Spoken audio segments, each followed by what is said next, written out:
नमस्कार मिथुन राशि वालों। आज मेरी एक बहुत ही महत्वपूर्ण और सच्ची बात आप ध्यान से सुने। पिछले कुछ समय से ना आपका दिमाग बिल्कुल शांत नहीं है। रात को नींद नहीं आती और ओवरथिंकिंग ने आपको अंदर तक थका दिया है। आपके पास टैलेंट की, आइडियाज़ की कोई कमी नहीं है, लेकिन जब रिजल्ट आने की बारी आती है तो किस्मत अचानक से थोड़ा साथ नहीं देती है। आपने जिन लोगों पर आंख बंद करके भरोसा किया, जिन्हें अपना समझा, उन्हीं लोगों ने वक्त आने पर आपकी पीठ पीछे बात की और आपको धोखा दिया। एक अजीब सी मानसिक घुटन में जी रहे हैं आप। अगर आप इस घुटन, इस रुकी हुई जिंदगी और इस स्ट्रगल से सच में थक चुके हैं तो अब एक गहरी सांस लीजिए, क्योंकि अब खेल पूरी तरह से पलटने वाला है। 27 जुलाई से आसमान में एक ऐसा भयंकर तूफान आने वाला है जो आपकी किस्मत के बंद दरवाजे तोड़ कर रख देगा। 27 जुलाई से न्याय और कर्म के देवता शनिदेव वक्री होने जा रहे हैं और मिथुन राशि वालों के लिए यह एक आम घटना नहीं है। पूरे 30 साल के बाद, ध्यान से सुनिएगा मेरी बात, 30 साल बाद शनिदेव ऐसी स्थिति में आ रहे हैं जहां वो चुन चुन कर कर्मों का हिसाब करेंगे। जिन्होंने आपकी शराफत का फ़ायदा उठाया, आपकी इमेज खराब करने की कोशिश की और आपके रास्तों में रुकावटें डाली, अब उनके रोने का वक्त शुरू हो गया है। और शनिदेव अब आपके उस सब्र, उस मानसिक पीड़ा और आपकी मेहनत का ब्याज समेत फल देने वाले हैं। चलिए तो वीडियो को शुरू करते हैं। आज हम जिस विषय के ऊपर बात करने जा रहे हैं वह आपके आने वाले 5 महीनों की पूरी प्लानिंग तय करेगा। हम अक्सर सुनते हैं कि शनि वक्री हो रहे हैं या फिर शनि भारी हैं, जिससे लोग बिना बात के डरने लगते हैं। लेकिन आज के इस वीडियो के अंदर मैं कोई भी किताबी या फिर रटा रटाया ज्ञान नहीं दूंगा। हम पूरी गहराई से ये समझेंगे कि आपके 10वें भाव यानी कर्म भाव के अंदर शनि का ये गोचर आपके करियर और कैश फ्लो, आपके वैवाहिक जीवन और आपकी पूरी सेहत पर असल के अंदर क्या असर डालने वाला है। इसके साथ ही हम ये भी देखेंगे कि कैसे गुरु यानी बृहस्पति आपकी जीवन कुंडली के अंदर एक बहुत ही मजबूत सुरक्षा कवच बनाकर बैठे हैं, जो गोचर के हर बुरे असर से आपको बचा कर रखेंगे। आप चाहे विद्यार्थी हो, अपना बिजनेस करते हो, नौकरी करते हो या फिर घर संभालने वाली कोई गृहिणियाँ हो, यह फलादेश आपके हर सवालों का एकदम सटीक जवाब देगा। सबसे पहले हमें समझना होगा कि इस पूरे 138 दिनों के समय के अंदर मूल ज्योतिषीय ऊर्जा क्या कह रही है। शनि 27 जुलाई को वक्री हो रहे हैं। वक्री होने का मतलब यह बिल्कुल नहीं है कि ग्रह सच के अंदर आसमान में उल्टी दिशा में चलने लगता है। जब कोई भी ग्रह वक्री होता है तो वह आसमान में एक ही जगह पर एकदम रुका हुआ या फिर ठहरा हुआ महसूस होता है।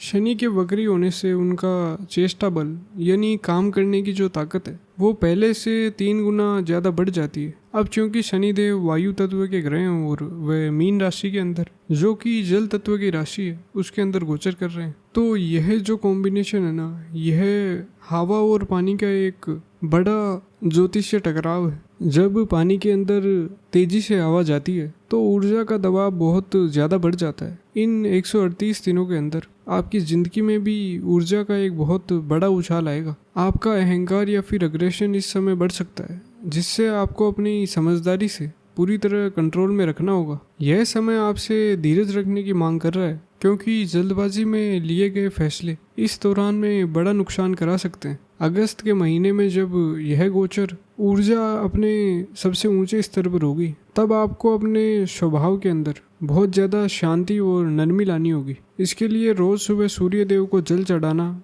आपके मन और दिमाग को शांत रखने का सबसे पक्का और असरदार वैदिक उपाय साबित होगा। मिथुन राशि वालों, अब हम बात करेंगे आपके जीवन के सबसे ज़रूरी हिस्से यानी आपके करियर और आपके कामकाज की। शनि आपके 10वें भाव, जो कि कर्म का भाव है, उसमें बैठकर वक्री हो रहे हैं। यह एक बहुत ही खास और ताकतवर ग्रह स्थिति है, क्योंकि शनि पूरे 30 साल के बाद आपके इस भाव में आए हैं। जन्म कुंडली का 10वां भाव आपके काम, आपकी नौकरी और आपके बिजनेस और समाज में आपके रुतबे को दिखाता है। शनि न्याय के देवता हैं और वक्री अवस्था के अंदर वह एक बेहद सख्त ऑडिटर का रोल निभाते हैं, जो आपके हर कर्म का हिसाब रखते हैं। इसका सीधा सा असर ये होगा कि आपके काम की जगह पर अचानक से काम का दबाव बहुत बढ़ जाएगा। आपको ऐसी नई जिम्मेदारियां मिल सकती हैं जो शायद आपके लिए अभी के काम का हिस्सा नहीं हो। आपके बॉस या फिर सीनियर्स की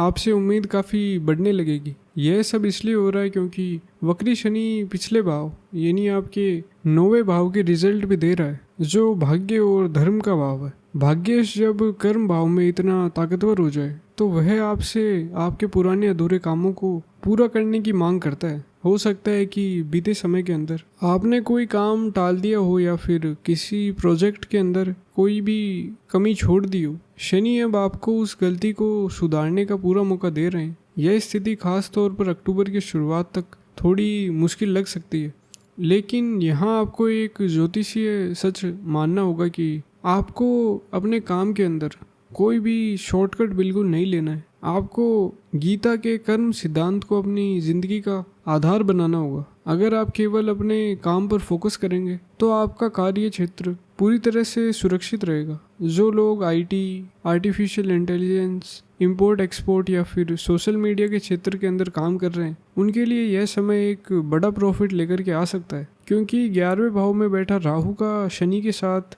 एक खास दिमागी तालमेल बन रहा है। जो लोग नई नौकरी की तलाश में हैं, उन्हें मिड अगस्त से लेकर नवंबर के बीच बहुत ही शानदार और पक्के मौके मिलने की पूरी उम्मीद है। बस यह ध्यान रखें कि अपने ऑफिस के अंदर पिता की उम्र वाले लोगों या फिर सीनियर्स से इस दौरान कोई भी बहस ना करें। अपने नीचे काम करने वाले लोगों का सम्मान करें और उन्हें जितना हो सके मदद दें। ये छोटा सा काम शनिदेव को बहुत खुश करता है और आपके करियर के रास्तों के अंदर आने वाली हर रुकावटों को दूर कर देता है। कैश फ्लो और पैसों के मामले में यदि बात करें तो मिथुन राशि वालों, यहाँ एक बहुत ही दिलचस्प ज्योतिषीय हिसाब बन रहा है। शनिदेव की तीसरी दृष्टि आपके 12वें भाव पर पड़ रही है, जो कि खर्चों और नुकसान का भाव माना जाता है। इसका सीधा सा मतलब यही है कि इस समय आपके खर्चे पक्का बढ़ेंगे। अचानक से घर की मरम्मत या फिर गाड़ी की रिपेयरिंग पर या कुछ पुराने बिलों के रूप के अंदर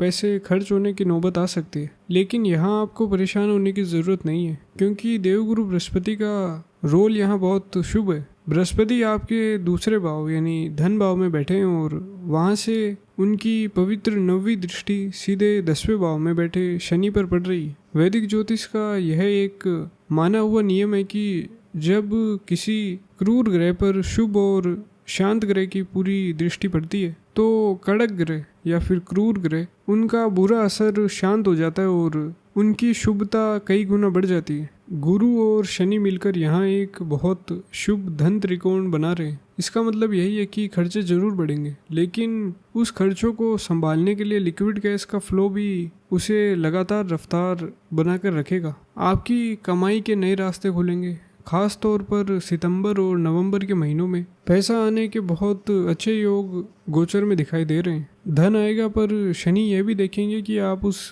पैसों को कैसे मैनेज करते हैं। इस समय आपको मनी मैनेजमेंट पर सबसे ज़्यादा ध्यान देना होगा। किसी भी तरह के सट्टे, लॉटरी या फिर रातों रात अमीर बनने वाले स्कीम्स से पूरी तरह से दूर रहना है। शनिवार के दिन एक लोहे की कटोरी के अंदर सरसों का तेल लें, उसमें अपना चेहरा देखें और फिर उस तेल का दान कर दें। शास्त्रों में इसे छाया दान कहा जाता है। यह एक बहुत ही पक्का और आजमाया हुआ उपाय है और आपकी ज़िंदगी के अंदर बिना बात के होने वाले पैसों के नुकसान को तुरंत रोकने में मदद करता है।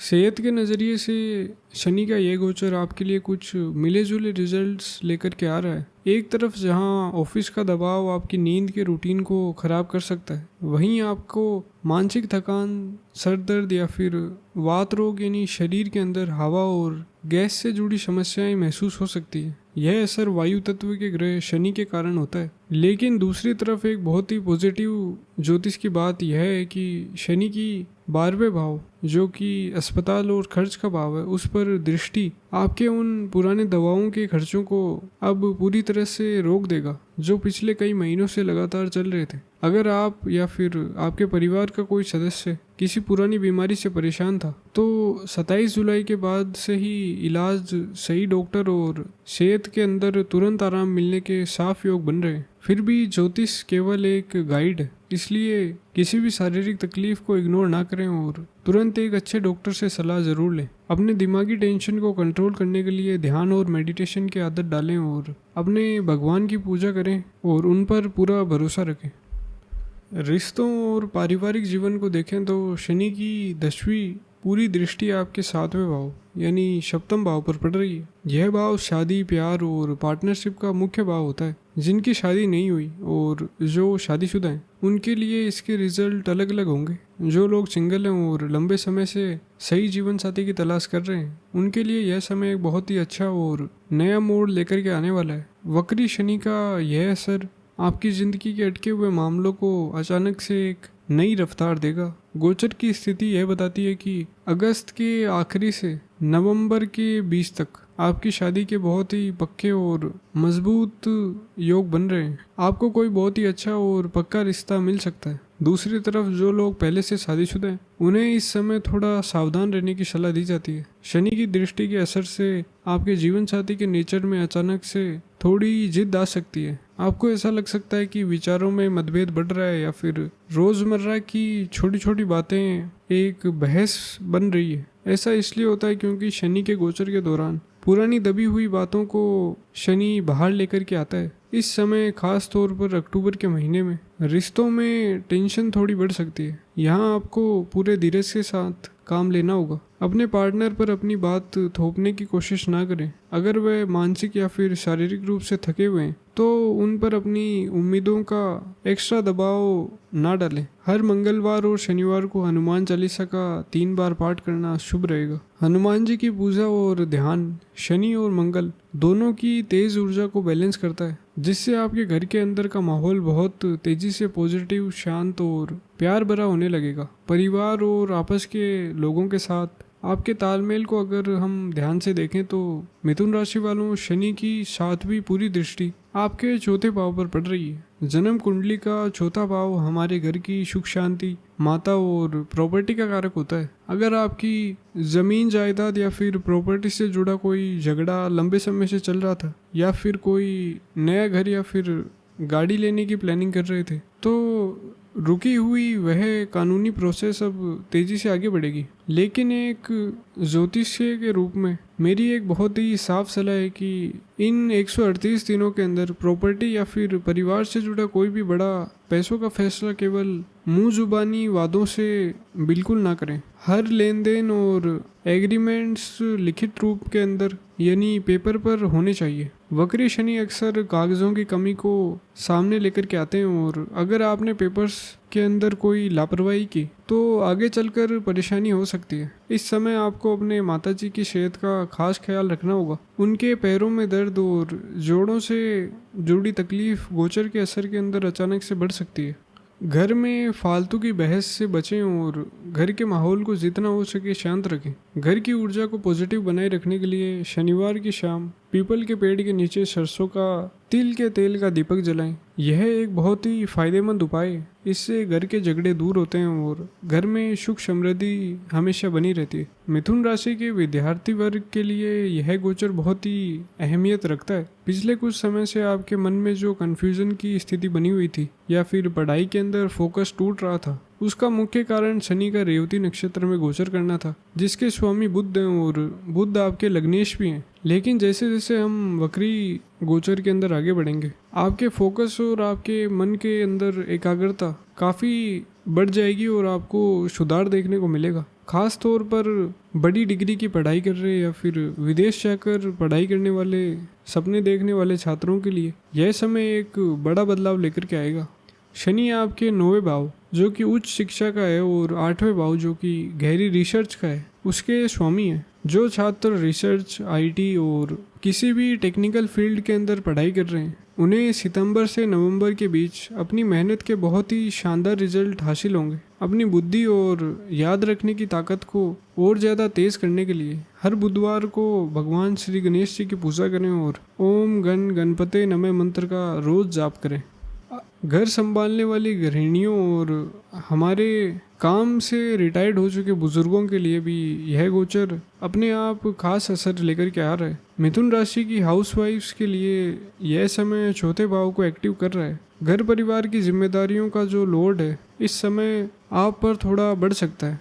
जिसके कारण आप अपना पर्सनल समय थोड़ा कम निकाल पाएंगी। लेकिन गोचर की यह ऊर्जा आपको एक बहुत ही शानदार मौके भी दे रही है। अगर आप इस समय का सही इस्तेमाल करती हैं और अपने ऊपर काम करती हैं तो यह आपके लिए बहुत फायदेमंद साबित होगा। शनि आपके कर्म भाव में लगातार मजबूती बनाकर रखें। हालांकि जीवन साथी या फिर ससुराल वालों के साथ विचारों में बहुत नोक-झोंक आ सकती है, लेकिन अगर आप अपनी ऊर्जा को किसी क्रिएटिव काम में लगाती हैं तो यह दिमागी टेंशन अपने आप ही खत्म हो जाएगी। हमारे रिटायर्ड हो चुके लोगों के लिए शनि 8वें भाव के स्वामी होकर कर्म भाव में गोचर कर रहे हैं। आपको अब अपने परिवार के पैसों के मामले की बहुत ज़्यादा टेंशन लेने के बजाय अपनी सेविंग और पेंशन को लेकर मन में शांति रखनी चाहिए। यह समय आपके लिए एक नई आध्यात्मिक यात्रा शुरू करने वाला है। आप खुद यह महसूस करेंगे कि अब आपका ध्यान दुनियादारी से हटकर भगवान के ध्यान और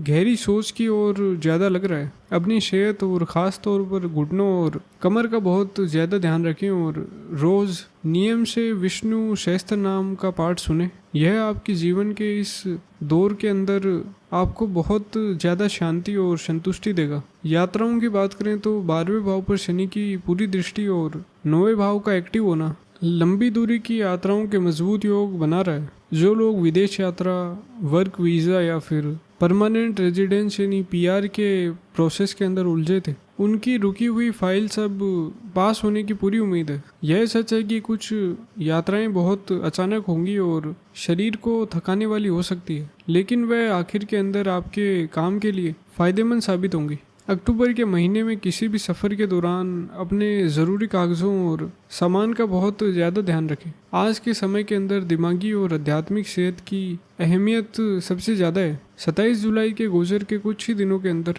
पवित्र सावन का महीना शुरू हो रहा है। शिव पुराण के अनुसार भगवान शिव शनि देव के गुरु हैं। जब आप सावन के इस बहुत ही पवित्र महीने में भगवान शिव की पूजा करते हैं तो आध्यात्मिक नज़रिए से आप शनि देव की कृपा पाने की हकदार बन जाते हैं। इसका मतलब यही है कि गोचर की कोई भी नेगेटिव ऊर्जा आपको नुकसान नहीं पहुंचा पाएगी। यह समय आपको अंदर से बहुत मजबूत बनाएगा। बाहर आपके कामकाज के अंदर चाहे कितने भी प्रेशर की स्थिति बन रही हो, अगर आप ध्यान करते हैं और खुद को अंदर से शांत रखते हैं तो आपका जो इंटरनल ओरा या फिर एनर्जी है और ऊर्जा का जो घेरा इतना मजबूत हो जाएगा कि बाहर का कोई भी टेंशन आपकी दिमागी शांति को ख़राब नहीं कर पाएगा। अब मैं आपको इस 138 दिनों के समय की एक बहुत ही पक्की और ज़रूरी टाइमलाइन समझा रहा हूँ, इसे ध्यान से समझिएगा। 27 जुलाई से लेकर 9 अगस्त तक शनिदेव बुध के रेवती नक्षत्र में गोचर करेंगे। बुध आपके लग्नेश हैं। यह शुरुआती दौर आपके लिए दिमागी मेहनत का होगा। इस दौरान आपको अपने बिजनेस और काम की नई रणनीतियाँ बनानी होगी। काम की जगह पर चीज़ों को सेट होने में थोड़ा समय लगेगा और आपको ऐसा लगेगा कि मेहनत ज़्यादा है और रिजल्ट थोड़े धीमे आ रहे हैं, लेकिन ग्रहों का असली असर 9 अक्टूबर के बाद दिखाई देगा। 9 अक्टूबर को शनिदेव नक्षत्र बदलकर अपने ही नक्षत्र उत्तर भाद्रपद नक्षत्र में जाएंगे। यहाँ से लेकर 11 दिसंबर तक का समय आपके लिए असल में एक बहुत ही शुभ काल साबित होगा। उत्तर भाद्रपद शनि का अपना नक्षत्र होने के कारण यहाँ शनि आपको आपकी सारी मेहनत का अचानक से बहुत बड़ा और अच्छा फल देंगे। जो मेहनत आपने जुलाई से अक्टूबर के बीच की है ना, इस दौरान आपकी आध्यात्मिक और रहस्यमयी विद्याओं या फिर ओकल्ट में भी गहरी दिलचस्पी जागेगी। इसलिए अगर शुरुआती 1.5 या फिर 2 महीनों के अंदर आपको थोड़ा भारी भी लगे तो धीरज बिल्कुल ना खोएं, क्योंकि अक्टूबर के बाद गोचर के बेहतरीन रिजल्ट आपका इंतज़ार कर रहे हैं। इस वक्री गोचर के दौरान आपको कुछ खास सावधानियां भी है जिनका आपको ध्यान रखना चाहिए। लेकिन उससे पहले यदि हम उपायों की बात करें तो देखिए, गोचर के दौरान कुछ बहुत ही पक्के और आजमाए हुए वैदिक उपाय आपके लिए एक मजबूत ढाल का काम करेंगे। क्योंकि आप मिथुन लग्न या फिर राशि के जातक हैं जिसके स्वामी बुध हैं, इसलिए शनि की इस भारी ऊर्जा को बैलेंस करने के लिए लग्नेश को मजबूत करना बहुत ज़रूरी है। इसके लिए आप किसी अच्छे ज्योतिष से सलाह लेकर एक अच्छी क्वालिटी का पन्ना रत्न पहन सकते हैं जो आपकी समझ और फैसला लेने की ताकत को स्थिर रखेगा। हर मंगलवार और शनिवार को हनुमान चालीसा का 3 बार पाठ करना आपके रोज के नियम में आप शामिल करें। शनिवार के दिन पीपल के पेड़ के नीचे तिल या फिर सरसों के तेल का दीपक जलाना एक बहुत ही शुभ काम है। इसके अलावा बेजुबान जानवरों, खास तौर पर गाय को हरा चारा खिलाना एक ऐसा आसान और पवित्र उपाय है जो आपके कर्मों के खाते को साफ करके शनिदेव की बहुत बड़ी कृपा दिलाता है। इस बकरी गोचर के दौरान आपको कुछ खास सावधानियां भी रखनी होगी। इस ज्योतिष के नियम को आप हमेशा याद रखें कि हालात कितने भी मुश्किल क्यों ना हो, आपको अपनी जिम्मेदारियों से पीछे नहीं हटना है। अगर आपने अपने काम में लापरवाही की तो शनिदेव का जो सजा देने वाला असर है वह तुरंत आपको देखने को मिल सकता है। दूसरी ज़रूरी सावधानी यह है कि अभी आपका 8वां भाव भी एक्टिव है जो सीक्रेट रखने का भाव है, इसलिए जब तक आपका कोई भी ज़रूरी काम पूरी तरह से पूरा ना हो जाए उसकी चर्चा किसी के साथ भी ना करें। आप अपने प्लान्स को जितना सीक्रेट रखेंगे आपकी सफलता का चांस उतना ही ज़्यादा होगा। ओवर एक्साइटमेंट में आकर कोई भी बड़ा फैसला लेने से बचें और हर कदम सोच समझकर उठाएं। मिथुन राशि वालों, हमेशा याद रखें कि वैदिक ज्योतिष जो है वो इंसान को डराने की विद्या बिल्कुल नहीं है। यह तो प्रकृति के उस मौसम विभाग की तरह है जो आपको आने वाली बारिश की पहले से जानकारी देता है ताकि आप अपनी छतरी लेकर पूरी तरह से तैयार होकर बाहर निकले। शनिदेव किसी के दुश्मन नहीं है, वह एक उसी अनुभवी सुनार की तरह है जो आपको जिंदगी के अंदर आग के अंदर तपाकर एक बहुत ही कीमती और मजबूत इंसान बनाना चाहते हैं। अपनी जिम्मेदारियां, अपना धीरज और अपनी मदद करने की भावनाओं को लगातार बनाए रखें। शनिदेव का यह 138 दिनों का गोचर आपके जीवन की सबसे मजबूत और शानदार नींव तैयार करके जाएगा। आप सभी के जीवन के अंदर सुख, शांति और बरकत बनी रहे। इसी शुभकामना के साथ नमस्कार, धन्यवाद।